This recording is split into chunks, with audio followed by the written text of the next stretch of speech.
like a Hellcat.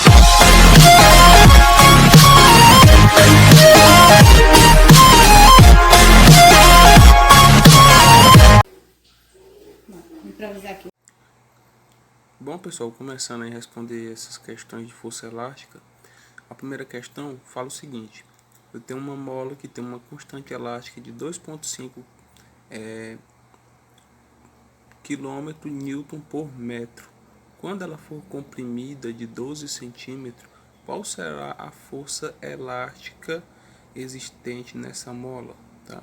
Essa questãozinha é bem simples, a gente pode responder ela através da equação da força elástica, tá? Bem simples.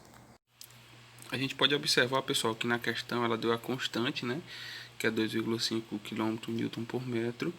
Aqui deu a distância, né, que é 12 centímetros. Ele quer a força elástica. Para que a gente utilize a lei de Hooke, tá, pessoal, que é essa aqui da força elástica, a gente tem que transformar aqui a nossa distância de 12 centímetros para metro, porque a constante é dada em metro.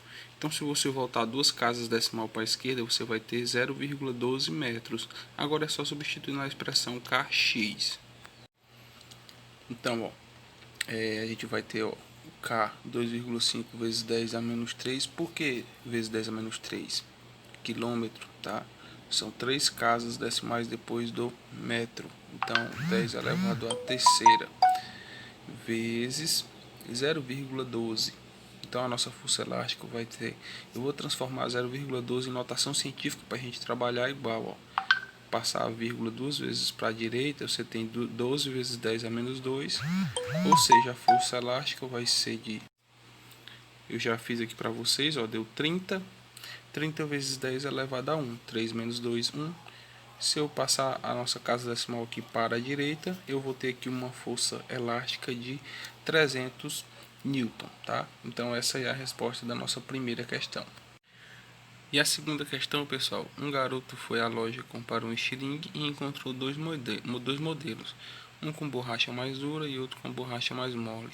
O garoto concluiu que o mais adequado seria o que proporcionasse maior alcance horizontal D para as mesmas condições de arremesso. Quando submetidos à mesma força aplicada, sabe-se que a constante elástica Kd do estilingue mais duro é o dobro da constante elástica Km do estilingue mais mole. A razão entre os alcances dd por dm referentes aos estilingues com borracha dura e mole, respectivamente, é igual a quanto? Pessoal, a gente tem que levar em consideração o seguinte: a deformação vai ser a força pela constante, beleza? Então, ó, eu posso utilizar kx ao quadrado dividido por 2 igual a mv ao quadrado dividido por 2, massa vezes velocidade ao quadrado dividido por 2, certo? Então, eu tenho que a minha velocidade ao quadrado, isolando esse termo aqui no meu primeiro membro, vai ser força ao quadrado dividido por mk. Então, a razão entre eles, ou seja, o nosso D vai ser V ao quadrado seno de 2 θ dividido por G, que é a gravidade. Então, pessoal, DD por DM, tá? Que é referente ao estilingue duro e mole, vai ser Km por KD. Ou seja, você vai ter aqui um meio que vai ser a razão entre esses estilingues aí, tanto o duro e o mais. Aqui, pessoal, uma questão que envolve tanto a parte de dinâmica, que a gente vê muito no primeiro ano, como também os princípios de elétrica lá do nosso terceiro ano do ensino médio.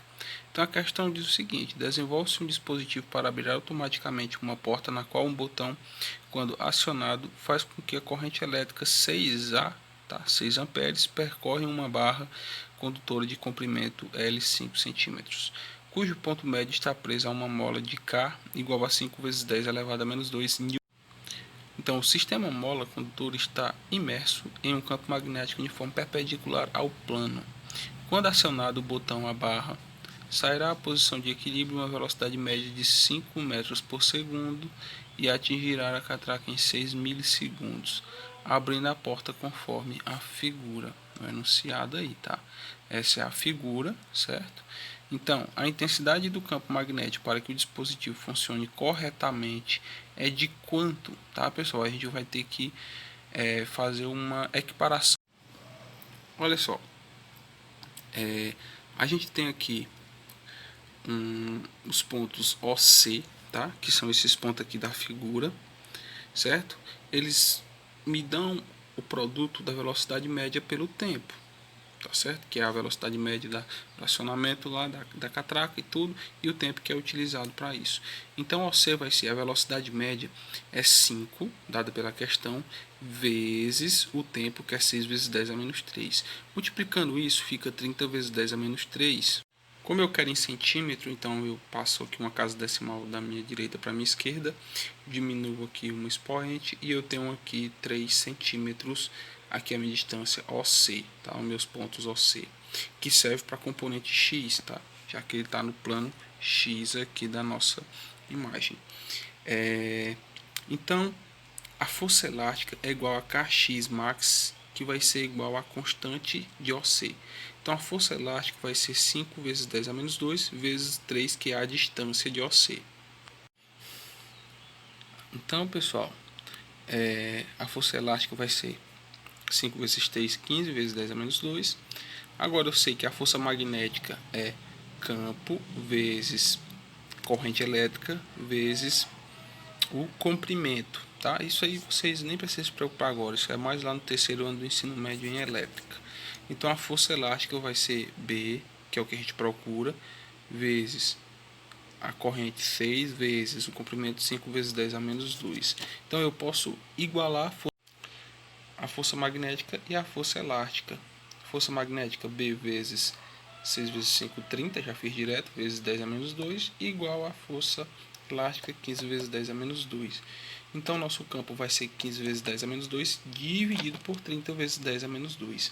15 dividido por 30, que também fiz para vocês, é 0,5 vezes 10 elevado a menos 2, menos 2. Então, o campo vai ser 0,5 vezes 10 a menos 2 mais 2. O campo vai ser 0,5 vezes 10 elevado a 0. Como eu tenho uma casa decimal aqui depois da vírgula, eu tenho que meu campo é 5 vezes 10 elevado a menos 1 Tesla. Sendo assim, a gente tem aqui a letra A como a correta. Tá, pessoal? Espero que vocês tenham gostado aí. E qualquer dúvida, manda aí no comentário, tá bom?